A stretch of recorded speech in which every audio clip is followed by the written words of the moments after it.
शांति। जितनी भावना हो उतना ही ज्ञान स्वरूप हो, क्योंकि कई बार हमारी भावनाएं बहुत होती हैं और अगर सामने से सीन अगर कुछ अलग होता है तो डाइजेस्ट नहीं होता। भावनाएं जरूरत से ज्यादा, ज्ञान की समझ कम है, तो फिर हम एडजस्ट नहीं कर पाते।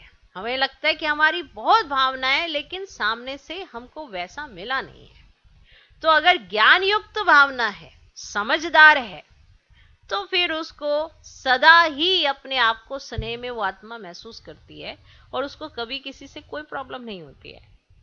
लेकिन अगर ज्ञान कम है, भावना जास्ती है, तो फिर भी ऊपर नीचे हो जाता है। इसीलिए बाबा को ज्ञानी योगी तो आत्माएं पसंद है, कि ज्ञानी माना समझदार, योगी माना जो स्नेह से भरी हुई आत्मा हो। समझदार भी होना बड़ा जरूरी है ना, हर चीज को समझना, अंडरस्टैंड करना। अगर अंडरस्टैंड नहीं किया, मिसअंडरस्टैंडिंग आई, तो आपको लगेगा हमारा तो बड़ा ही प्यार है, लेकिन ज्ञान थोड़ा कम है। तो ज्ञानी और योगी तो आत्माएं बाबा के बहुत समीप रहती हैं। इसीलिए जितनी भावना उतना ही ज्ञान स्वरूप हो। ज्ञान युक्त भावना और स्नेह संपन्न योग, इन दोनों का बैलेंस उड़ती कला का अनुभव कराते हुए बाप समान बना देता है। क्लियर? इसीलिए जब भी किसी को देखते हो, ये क्यों, ऐसा क्यों, वैसा क्यों, तो माना ज्ञान की कमी है।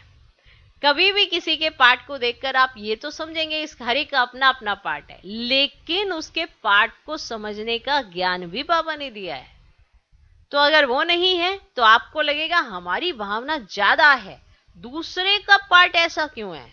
हमारी भावना तो ज्यादा है, हमें भी आगे करना चाहिए, हमारी भावना ज्यादा है, लेकिन आप ज्ञान स्वरूप नहीं हो। अगर आप ज्ञान स्वरूप हो तो आपको समझ में आएगा कि स्नेह ज्ञान स्वरूप बनाएगा, ना कि आपको दूसरों के पार्ट में घुसाएगा।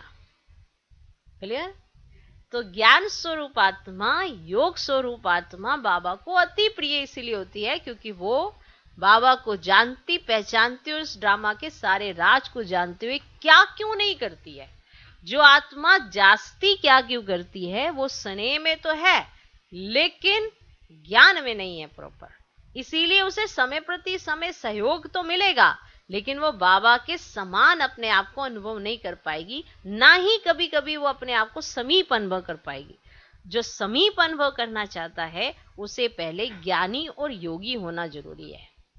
क्लियर?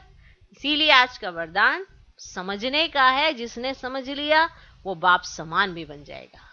जिसको समझ में आ गया कि ज्ञान युक्त भावना होनी चाहिए, ऐसी भावना नहीं कि आपको हमेशा लगे कि मेरे को क्यों नहीं मिला, मेरे को क्यों नहीं लगा, मेरा स्नेह जास्ती है, उसको क्यों आगे, मेरे को क्यों नहीं आगे। तो ये जो क्या क्यों है आपकी भावनाओं को कम कर रहा है, क्योंकि आपके अंदर ज्ञान की कमी है।